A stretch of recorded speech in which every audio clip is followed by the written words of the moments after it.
continue à parler de méthodologie,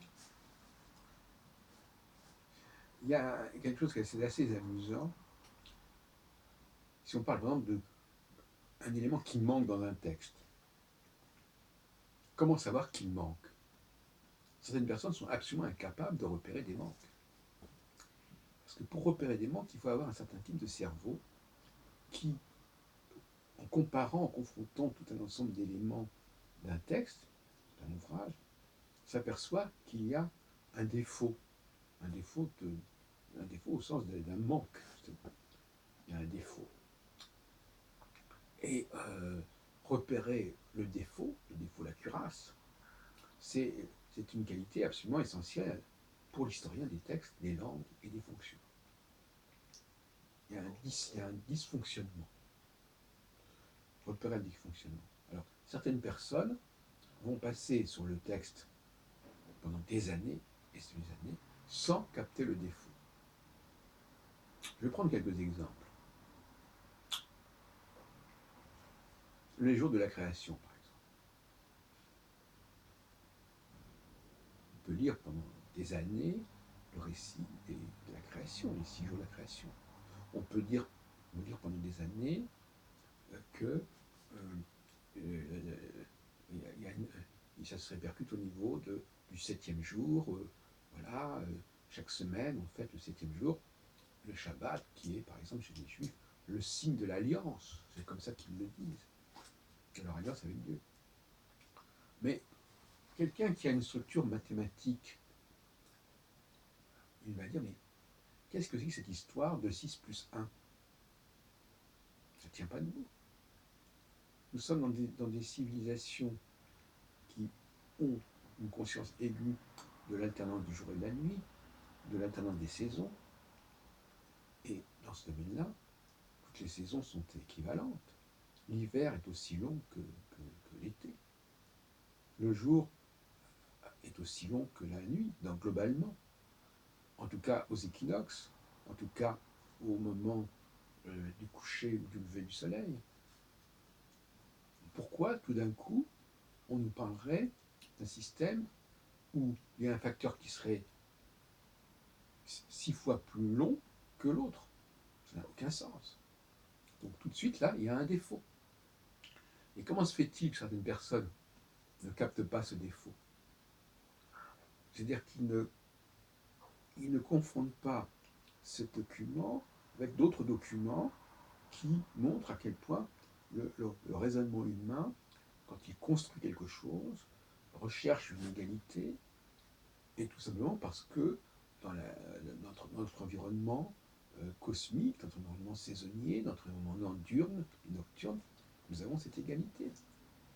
Pourquoi ce schéma égalitaire, d'ailleurs donc, qui est rappelé d'ailleurs dans la Genèse, puisque il est dit dans la Genèse que Dieu a créé les luminaires, je crois, pour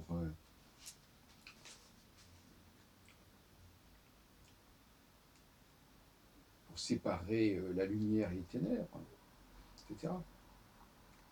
Tout au chapitre 1, versets 1 à 5, etc. Ça veut dire que on le dit même dans la Genèse, dans le livre, donc dans le récit de la création, on nous dit justement qu'il y a le jour et la nuit, qu'il y a les ténèbres et la lumière. Et toute cette création témoigne d'une volonté de cohérence, de structure, de symétrie. Et tout d'un coup, ça se termine par une sorte de queue de poisson, où il dit « Ah oui, mais de toute façon, il y a un temps actif, d'activité, qui fait 6 jours, et un temps de passivité, de repos, qui fait un jour. » Je suis désolé, ça ne tient pas debout. Bon. Donc là, voyez-vous, vous touchez du doigt. Alors il faudrait passer un test d'intelligence à des gens pour voir combien de personnes réagissent, ont une capacité de réactivité par rapport à ce genre d'ânerie qui perdure depuis des millénaires. Voilà un bon exemple. Mais il y a des tas de choses comme ça qui sont incohérentes, qui sont des incohérences, ou ce sont des insuffisances, ou ce sont des lacunes que, qui ne sont signalées, qui ne sont identifiées que par certains esprits, et les autres, ils passent à côté. Et donc finalement, en tant que chercheurs, ils ne font pas du bon travail.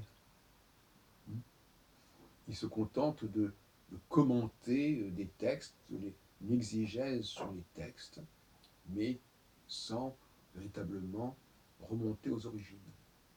Et d'ailleurs, les femmes sont particulièrement sceptiques sur toute capacité de remonter aux origines, notamment la fameuse formule de Hannah Arendt, qui est d'ailleurs une philosophe tout à fait féminine, pas parce qu'elle frôle le féminin, mais parce elle transpire du féminin, sans le vouloir, tout comme Simone Veil, pour ne citer que deux grandes philosophes, entre guillemets, du XXe siècle, qui toutes les deux euh, euh, formulent une forme de philosophie au féminin sans que ce soit défini comme tel. C'est dommage, mais sociologiquement, c'est évident.